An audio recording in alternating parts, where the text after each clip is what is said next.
ആരാണ് നിങ്ങളുടെ ഏറ്റവും നല്ല സുഹൃത്ത് എന്നാരെങ്കിലും ചോദിച്ചാൽ നിങ്ങൾക്ക് ലളിതമായി മറുപടി പറയാം.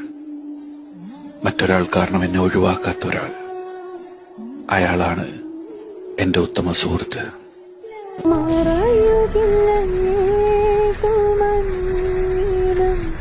പഴയ വഴികൾ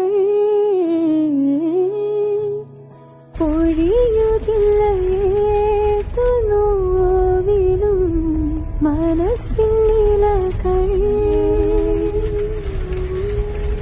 ഒലിയുകില്ല നീ നൽകിയ മധുര നിമികൾ മറയുകില്ല